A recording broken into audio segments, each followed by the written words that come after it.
If you love podcasting as much as I do, you may be considering starting your own. Starting a podcast has been one of the best decisions I have ever made, but getting started can feel overwhelming. Buzzsprout is the easiest and most professional way to start a podcast. Buzzsprout has helped over 100,000 people launch their own podcasts, including me. Buzzsprout will launch your show on all of the major podcast platforms like Apple Podcasts, Spotify, and Google Play, to name a few. You also get a podcast website, audio players that can be dropped into other websites, and stats of who is listening, and so much more. Buzzsprout also publishes blog posts, podcasts, and YouTube videos every week. They are great tools and have useful information from expert podcasters. To start your own podcast and get a $20 Amazon gift card, follow the link in our show notes. This lets Buzzsprout know that I sent you, and it supports my show. Buzzsprout, the easiest way to start a podcast. Crime, Wine, and Chaos contains adult language and graphic content. Listener discretion is advised. Hey, Chaos Kids. I'm Amber. And I'm Naomi, and this is Crime, Wine, and Chaos. What's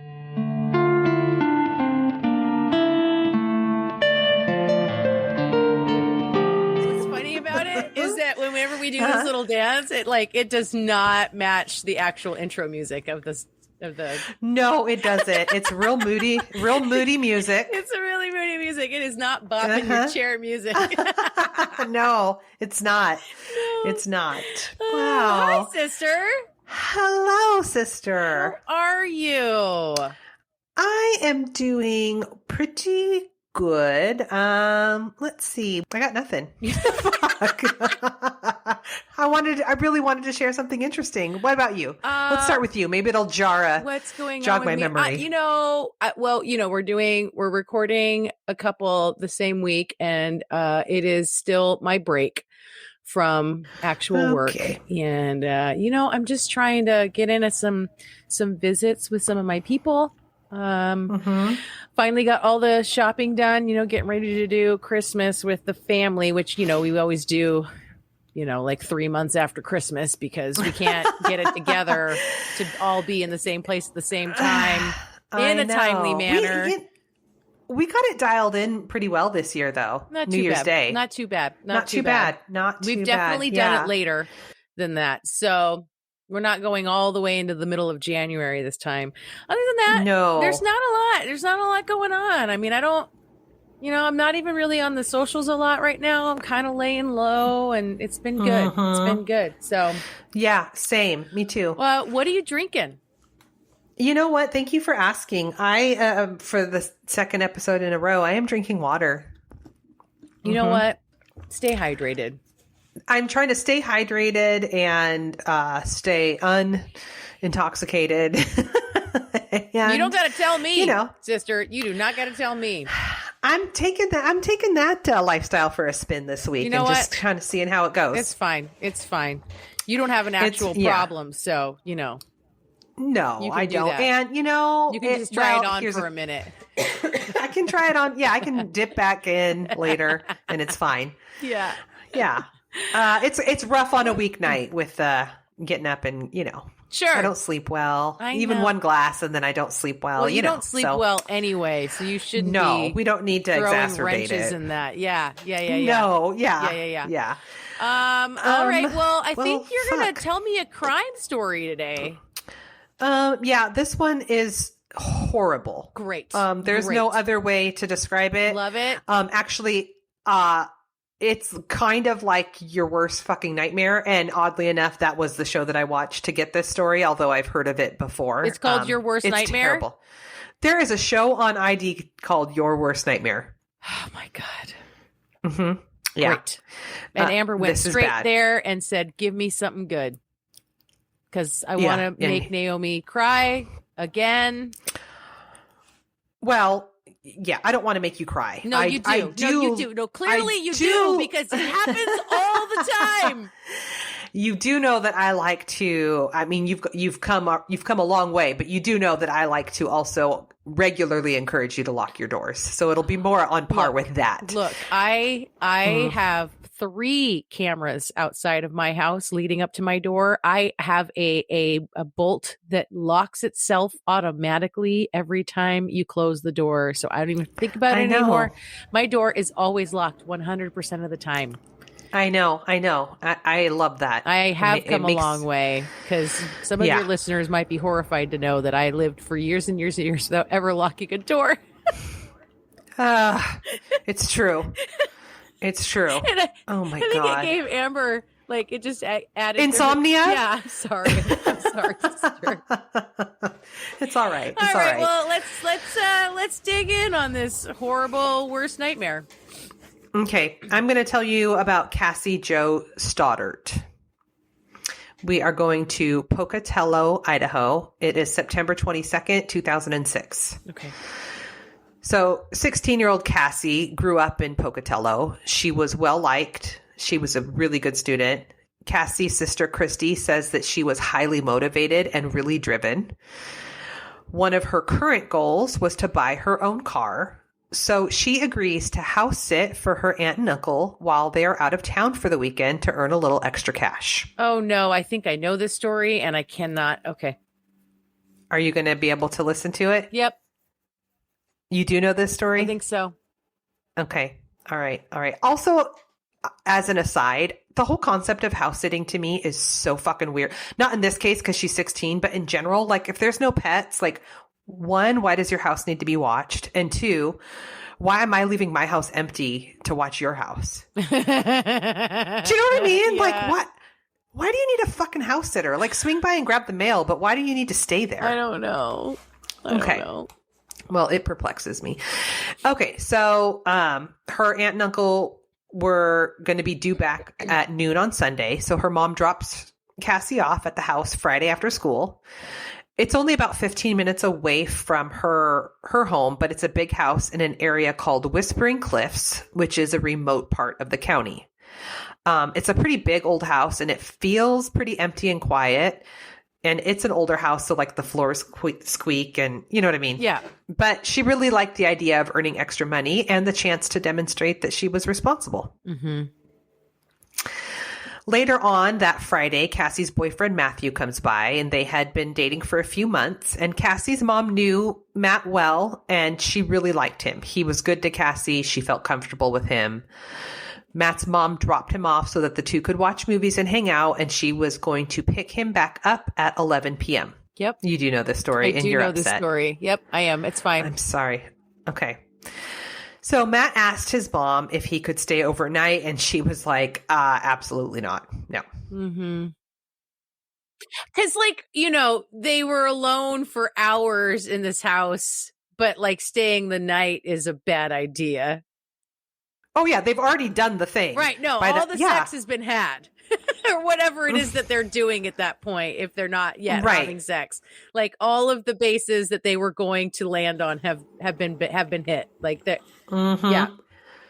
Yeah. Yep. I know. And, I mean, we'll circle back to this one because, oh, my God. Yep.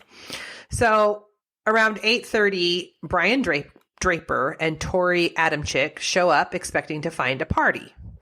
And these two were two other dudes that went to school with Matt and Cassie, and they were all friends, just sort of average kids, right? They were expecting to find a party? Well, that's what they said. Oh, okay. But they show up because Matt told them that Cassie was house sitting. And Cassie was pretty pissed, and she told Matt, like, nobody else was supposed to be here. She promised her aunt and uncle that she wouldn't have anyone over. She's trying to be responsible. Happy. Yeah. They knew that Matt was going to be there. They said, yes, that's okay. But no one else had been, like, pre-approved by her aunt and uncle. No. Yeah. But also, Matt's a 16-year-old boy, and like, oh, sweet, we've got this house in the woods to ourselves. There's no parents here. Yeah. Yeah. So the four decide to watch a movie and just hang out. They choose a horror movie, but Tori and Brian are bored. So they leave the house at around 9:30, and they say that they're going to see the new Slayer movie in theaters. Slayer movie? Slayer 4. I don't even... Okay. I don't fucking know I don't either. even know. I've never even heard of it. No. I don't either. I'm so old. So anyway. Matt, I know. Sorry. Me too, sister. Okay. No, don't be sorry. Matt and Cassie pop popcorn and keep watching their movie when suddenly the power goes out. They can see that the power is still on outside, so they figure it must be a breaker in the house. Mm-hmm. So Matt goes down to the basement with a flashlight to check the fuse box. But just as he is making his way downstairs, the power comes back on. And they're like, okay, weird. Yeah. Weird. Mm-hmm. Mm-hmm. The movie ends and Matt's mom comes to get him. And Cassie is freaked out at the idea of staying there alone, especially since the power had gone out. So Matt asks his mom again if it would be okay if he stayed, but she says absolutely not. But Cassie can go with them and stay on their couch if she would like. I mean, at that point, she could just go home. Right. I know. And Cassie's like, I can't do that because I promised my aunt and uncle that I would be here for the entire weekend. So Cassie's like, don't worry about it. I'll be fine. The lights going out was probably nothing, whatever. So Matt leaves. Yep. Ugh, God. Yep. So Cassie eventually falls asleep watching TV, but she is woken up when the TV goes off because the power has gone off again. And this time it's like going off and on and off and on and off and on. And then eventually it goes off and stays off. Okay. Mm-hmm. So she goes to the house phone, but the phone lines have been cut. I know. So now she suspects that someone is in the house and she's trying to feel her way around in the dark in a space that she isn't familiar with. Oh my God. Yeah. Uh-huh. So here's where all the trigger warnings come in. So we're going to cut to Sunday around noon. Her aunt and uncle get home along with their daughter, who is Cassie's cousin, Kelsey. And Kelsey is the first one to enter the home. She goes inside and she's hollering for Cassie and she doesn't get a response. And she goes into the living room and she sees Cassie on the floor and she has been stabbed to death. So detectives from the Idaho State Police are assigned to the case, and there are blood trails all over the house. Oh, my God. Mm-hmm. And it also looks like she has been deceased for more than a day. Mm-hmm. There are no witnesses, and nobody heard anything, and the closest neighbor is a half a mile away. Ugh. It's so creepy. It's so creepy. The scene was extremely violent. Cassie had been stabbed multiple times. And because it was such a personal attack, the first person they talked to is Cassie's boyfriend, Matthew Young. Well, yeah. Yeah. Detectives go to Matthew's house and ask him about the evening with Cassie. And he tells detectives that when he left, Cassie was scared. And he told them about the lights going out. And when they ask if anyone else was there that night, he fesses up and tells them about Tori and Brian and says that they were only there for a short while and then they left. Yeah. Yeah. They left, quote unquote. Yep. So then they go to talk to Tori and Brian, and they both said that they were there for what they thought was a party, but there was no party, so they left to see a movie. Nothing from the house had been taken, so it wasn't, robbery motivated. So detectives have no real leads. So they go back to Matt, and his story is pretty consistent, but they give him a polygraph test, and he passed. Mm-hmm. I mean, for what that's worth. I know. I'm always like, what okay.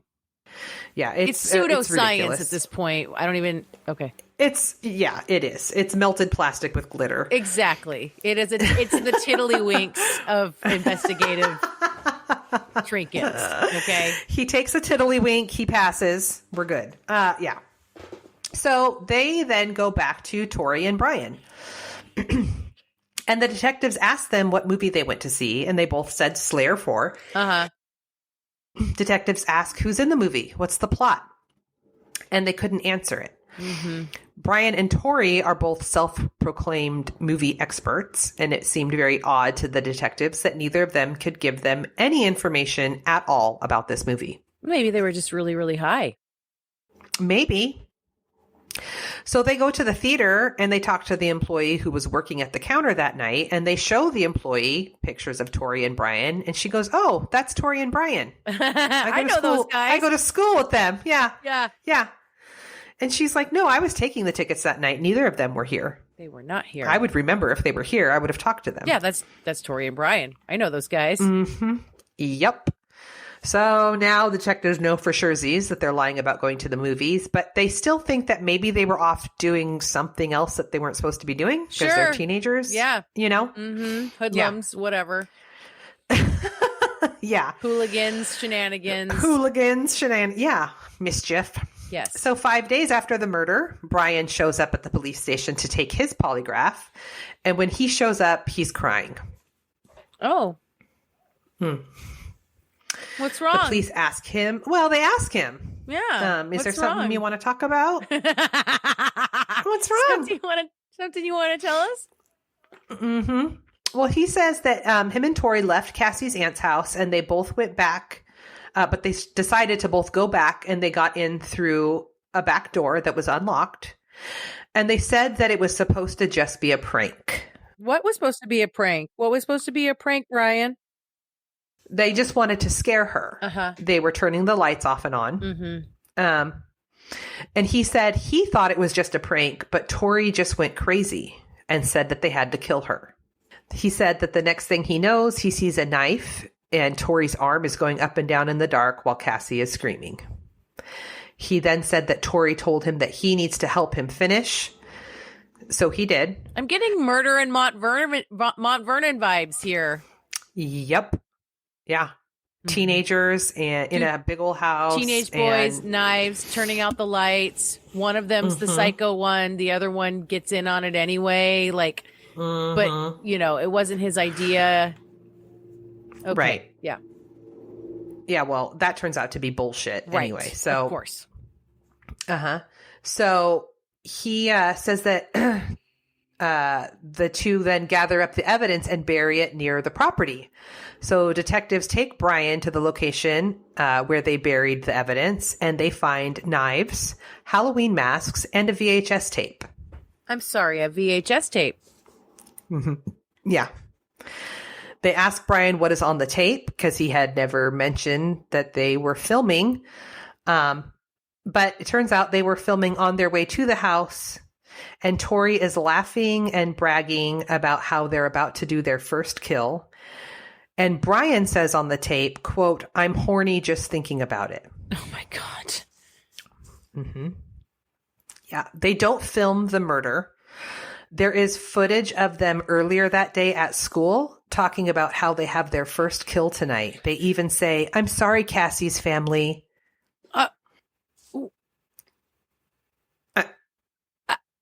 Yeah. Yeah. Yeah. So, yeah, they waited until once they knew Matt was gone and that Cassie was in the house by herself and started fucking with the power. And Cassie was attempting to hide upstairs in the dark when she was attacked. So after the murder, as they're leaving in their car, they started filming again. And on the tape in the car ride back, Brian is saying, "We just killed Cassie. We just left the house. This is not a prank. I stabbed her in her throat. I just killed Cassie." Yeah. So Brian trying to say that it was all Tori didn't match up with what was on the tape because both of them were fucking like bragging and high-fiving. Why do the psychopaths always find each other? I don't know. And in this tiny town, why are there two psychopaths willing to murder in the same grade in the same school? Like, how is that? What is that? I don't know. And their friend. Yes. Like, she was there. Just no fucking oh my God. So they were both charged with first-degree murder. And at trial, both of their stories were identical, where both of them said that they thought they were just making a movie and it was the other one that like took it too far. Okay.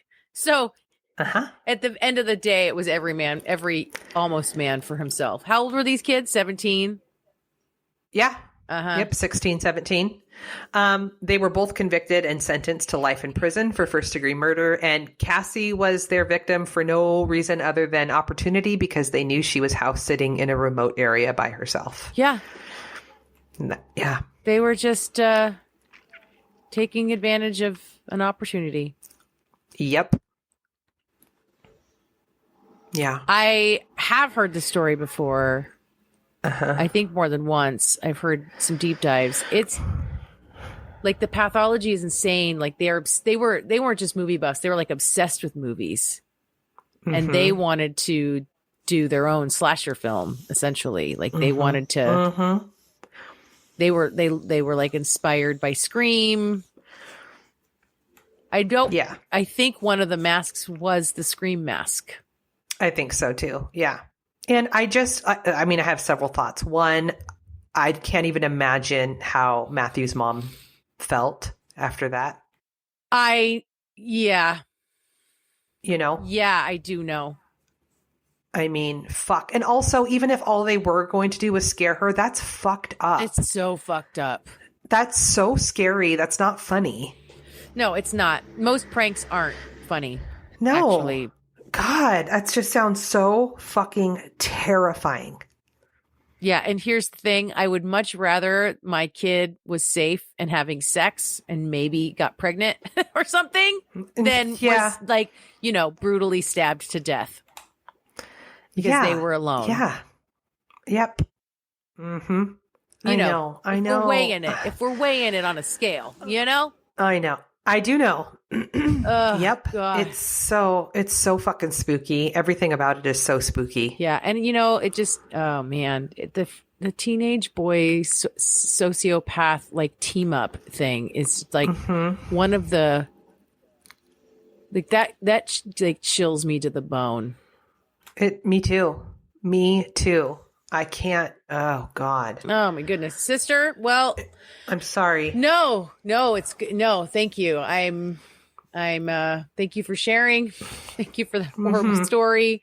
Poor Cassie. You're welcome. And her, her family and her cousin had to find her. Like her cousin was younger than her, I think. Yeah. Like a young awful. teenager or something. Oh, it's just, I cannot.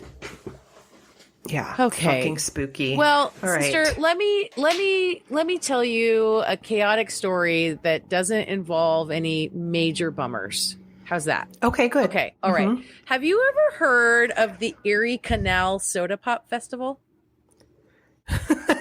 No. Okay, great. You know what? I had not either. Sweet Baby Jake gets the credit for drawing my attention to this story. Loyal listeners know how much we love a chaotic festival here at Crime Wine and Chaos. And the Eerie Canal Soda Pop Festival fits right in. In fact, it's been dubbed the worst music festival of all time. Oh, shit. So it's also referred to as the Bull Island Rock Festival, or Bull Island, Bull. And this is like Fire Festival meets Woodstock 99, but decades before either of those things happened. Oh, all right. Okay, so let me tell you about it. You can decide if it deserves the honor of worst music festival of all time. Okay. Okay. So it's August 1972, and the era of the music festival was, in bloom, if you will. Woodstock was 3 years prior. You had, Monterey Pop, all that, Altamont. There were other festivals that were big, and many people saw the musical phenomenon, like strictly the musical phenomenon that was Woodstock, and they were chasing that level of notoriety, right? The profession of festival promoter wasn't yet a whole thing, but it sure was trying to be, So enter Tom Duncan and Bob Alexander.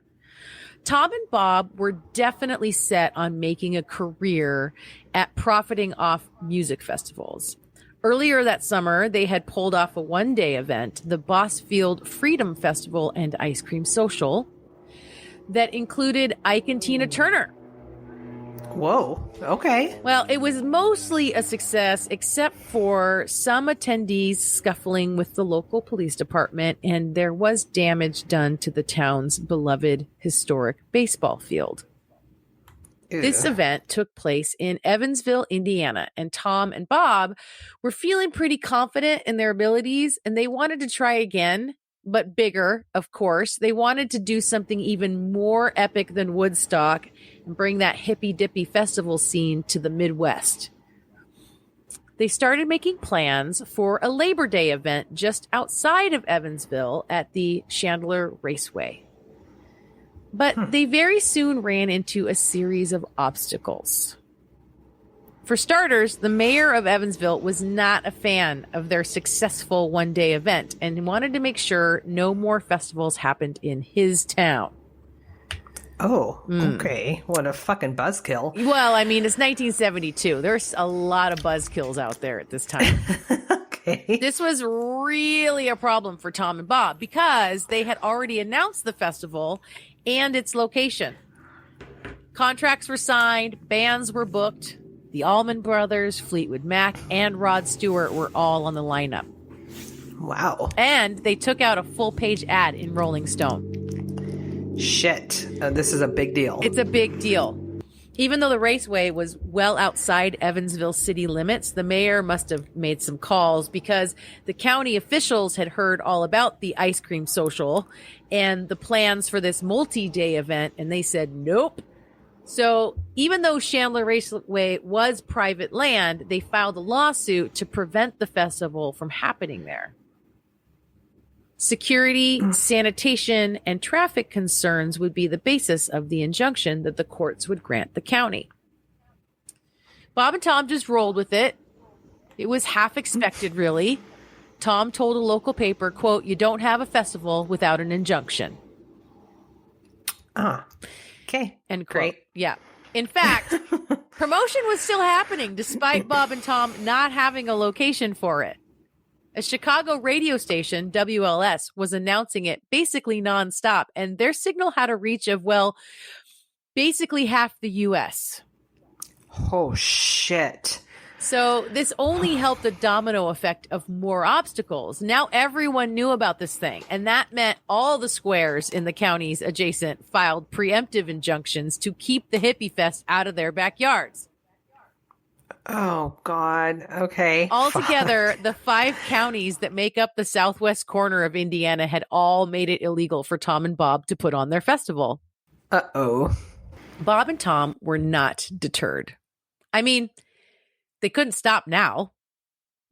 Bob told a local paper, quote, "We weren't sleeping at night. We thought everything was going to just go down the drain, but we'd spent over $700,000. So our position was that we had to do this festival some way. Come hell or high water, the people were going to have an event," end quote. Side note, $700,000 in 1972 is equal to the purchasing power in 2022 of just about $5 million. Okay, I was just going to ask that because you said 700,000 and I was like, holy fuck, that was a lot of money back then. Yeah, There's a lot riding on this. Yes. And then they found this bit of land locally referred to as Bull Island.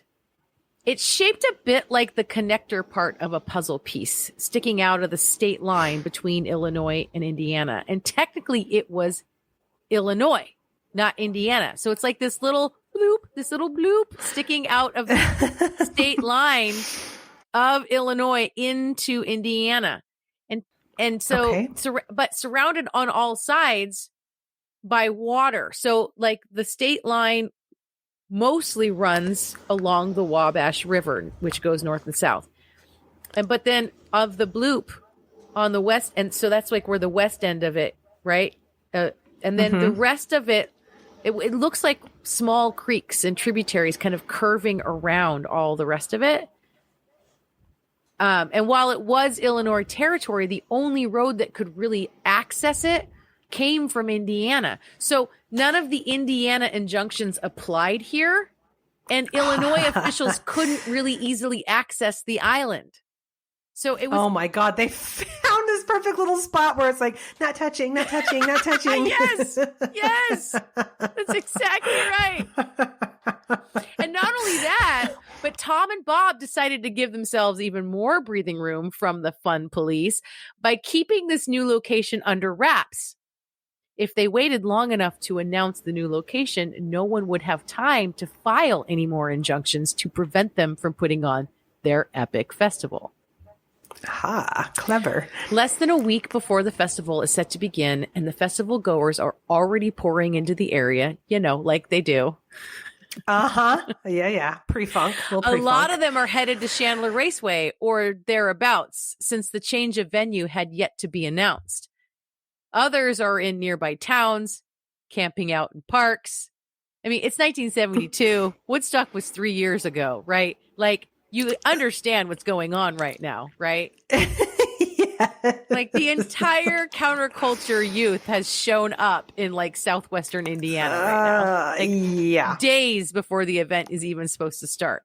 They got nothing better to do. So the masses are arriving in southwest Indiana, and they're not really sure where to go. And all the county officials in that area are really beginning to get nervous. Like, if this event doesn't happen, but all these fucking weirdos descend on our towns, like, what are we going to do? Right? Yeah. Bob and Tom waited until Friday morning of Labor Day weekend, basically the first day of the festival, to finally announce the new location on Bull Island. How are they announcing this? There's not social media. Like, how are they letting people on the know? radio? Through the radio? They call that radio station, right?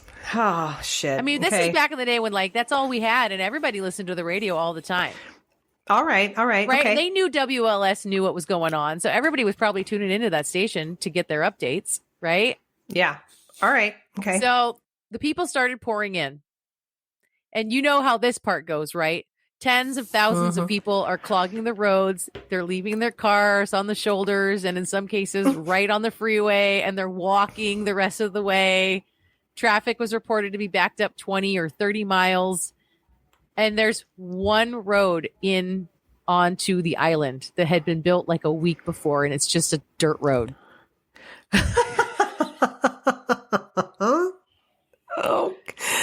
Oh my God. I am getting Firefest vibes from this. So all these people are pouring in, and they're excited, and they're just happy to be there. They can't wait for these amazing acts that are going to play that weekend. They're setting up their camps, totally overlooking the limited water stations, bathrooms, and the fact that there is yet to be any music coming from the stage, since the crew was still putting it together at that point. Oh, fuck.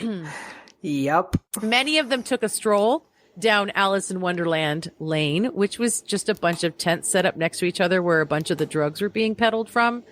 Sure. Every kind of drug you can imagine, just sold out in the open with no attempts to keep it undercover.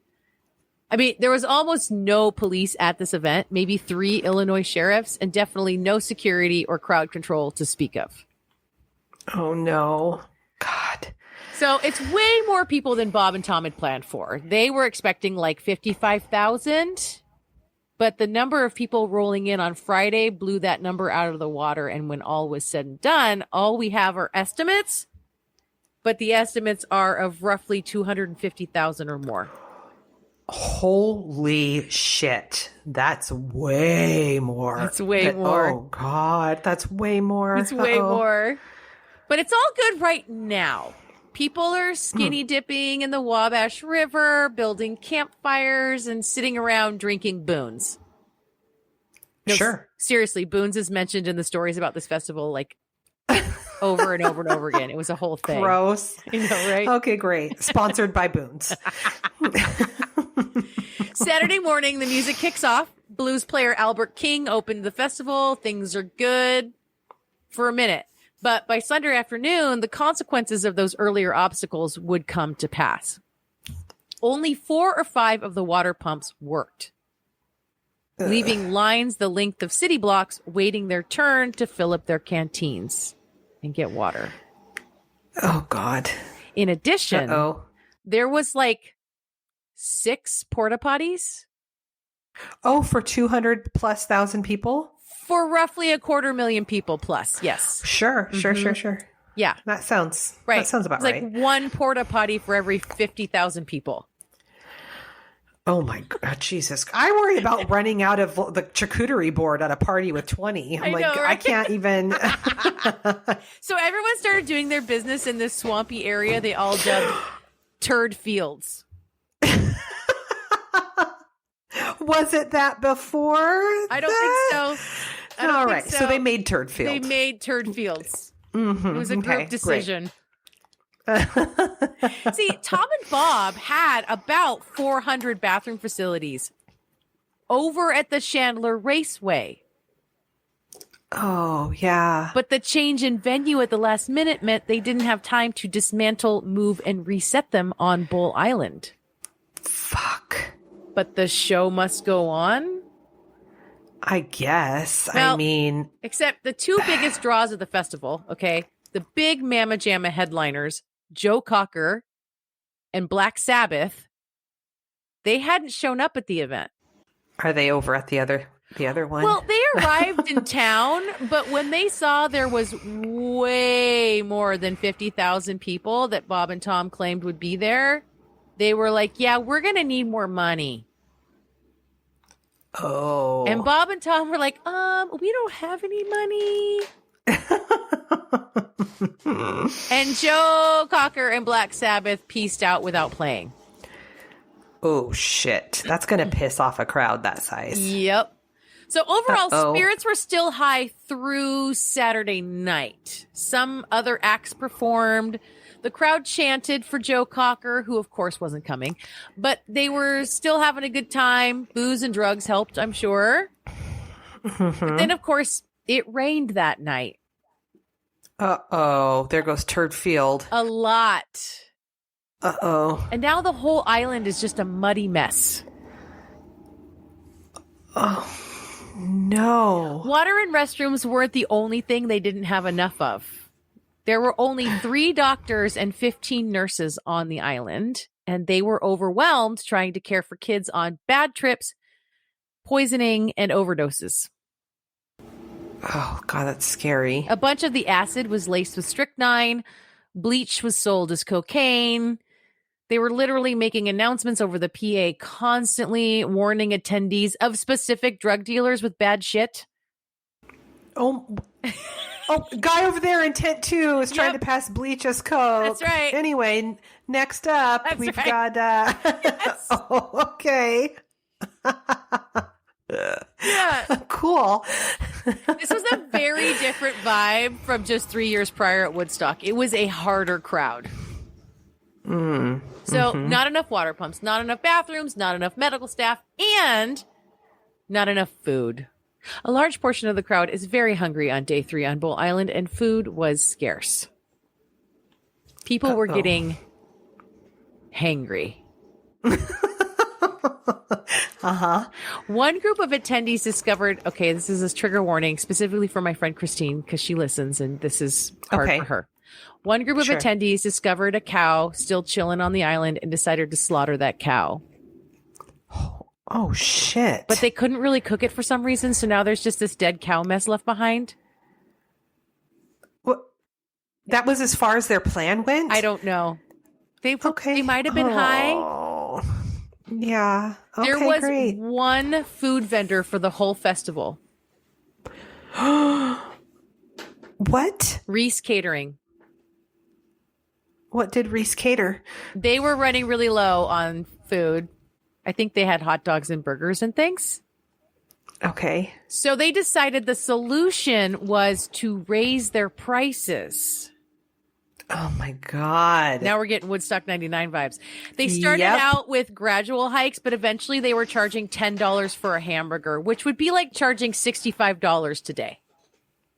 Jesus Christ. Let's capitalize on this unfortunate situation where people, I fucking hate everything, where people are hungry and I don't know. Did people start like mugging each other for cash so that they get a burger, or no? did They decided to loot. Did they ambush kitchen. the burger? Okay, they decided to loot the catering kitchen, and they just stole whatever food they could find while the staff hid in a corner of the trailer. Wow. And this started a series of mob rules activities. So a trailer of beer was overtaken and looted. A semi-trailer full of soda pop and cigarettes was commandeered next, and the looters threw the pop and smokes out to the crowd. Oh, that was nice of them. At least they shared. Yeah. Yeah. To be clear, bands are still playing at this point. Ravi Shankar played that day. He was at Woodstock. Ravi obviously loves a festival. apparently. Canned Heat, a few other bands. Some of the acts choppered in to play a set, then swiftly left. Cheech and Chong were helicoptered in, performed for 15 minutes in a deluge of rain, cut their set short, and got the fuck out. Surely sensing bad vibes everywhere caused by strychnine-laced acid. But the crowd is clamoring for Rod Stewart, who's like the main headliner of the whole festival. I mean, Cheech and Chong is no Rod Stewart. No, I mean, yeah, no. So he and his band did arrive, and they did what Joe Cocker and Black Sabbath did. He saw the scene and noped right the fuck out of there. Uh-oh. God, now they're going to be pissed. Fleetwood Mac, the Allman Brothers, and the Doors all canceled as well. Uh-oh. So there's not a constant stream of musical performances at this 3-day festival. There's these huge gaps in between where there's nothing happening. Oh, no. A crowd that size, and they're hungry and thirsty, and you've taken away the entertainment, shit's going to go fucking wrong. Yep, the crowd is hungry, tired, wasted, frustrated, bored, restless. So some of them entertained themselves by setting fire to the now abandoned catering trucks. Oh, God. And then people started looking for any wood they could find to add to the fire.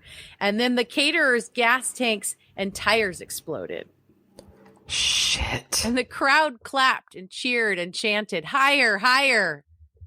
Uh-oh. Oh, yeah. The fire lasted well into the night. Of course it did. This is getting hard Woodstock 99 vibes from this. Yeah. Wow. Mm-hmm. So by Monday morning, a good portion of the crowd had accepted that the big names they came for would not be playing, and people started leaving. Good. By the time the Doobie Brothers and the then unknown The Eagles took the stage, less than half the crowd remained. That's still like over 100,000 people. Right. So those who left already trekked back to their cars, only for many of them to find their cars had been broken into, or their tires had been stolen, or their car itself was just gone. Every single car that parked along the expressway had been towed. Oh, shit. There was a group of diehards who stayed on Bull Island all day on Monday and overnight, determined to be there when Rod Stewart finally showed up. He's not coming.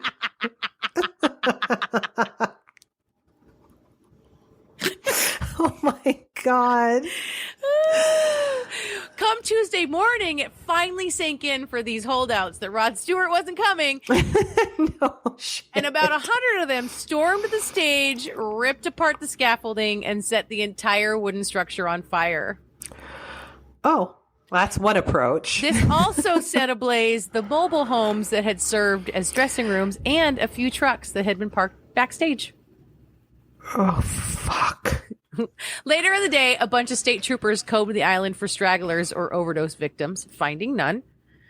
There was so much garbage left behind that the landowner didn't even bother trying to pick it up. He just bulldozed and buried it right where it was.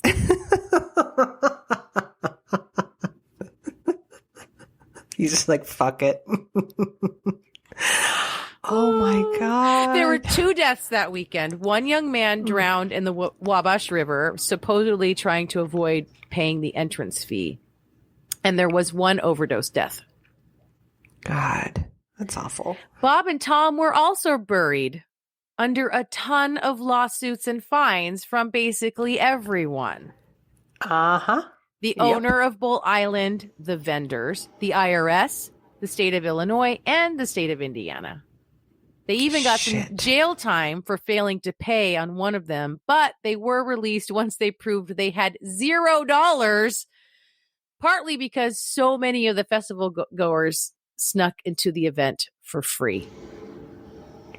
Oh my God. $0 earned. $0 earned. Cool. And so that is the story of the Eerie Canal Soda Pop Festival, otherwise known as Bull Island Rock Festival. And wow. The worst festival of all time? Yeah, that's pretty bad. That one wins. That one wins. I wasn't prepared with like a trophy or something. I'll get something going. Holy shit. That was real bad. Yeah. Thank you, sweet baby Jake. What are we looking at? Where is he finding these? What are his algorithms? Probably TikTok. He finds everything on TikTok. Mm-hmm. Wow. That's fucking next level. God. I love that, sister. Boy. I mean, look, I don't like to go to a well-planned festival, you know? No. No. Festival life is not for me. No, I don't want to be anywhere overnight and oh no. Like, oh God, that just fucking sounds terrible. No. Yeah, nope. No thanks. Wow. Yep, that's pretty fucking bad. Thank you for that. You're so welcome. I love that. Do you got anything else for the good of the order? I mean, you know, just the usual. Follow us on all the socials. Keep up with us. We're on the Facebook and the Instagram and the Twitters. And you can send us suggestions, comments, your own weird stories. I don't know. Send us whatever. Sure. crimewineandchaos@gmail.com. You can follow me on Twitter. I don't know. Sometimes we have a good time over there. MISSGNOMERS at Misnomers.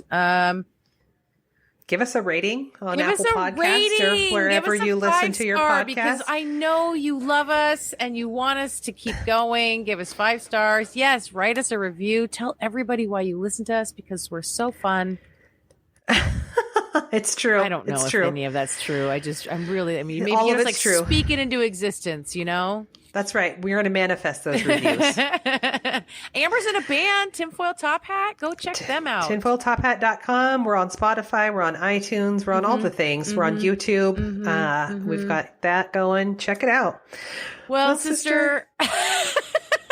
Fuck. Exactly. Yeah, exactly. I fucking love you. I love you too. And that was just so motherfucking chaotic. Bye. Bye. Thank you for tuning in to this episode of Crime, Wine, and Chaos. The podcast art was done by Joshua M. Davis. Music by Paul Abner. You can find us on Facebook at Crime, Wine, and Chaos, on Instagram at Crime, Wine, and Chaos Pod, or check out our website at crimewineandchaos.com. Cheers.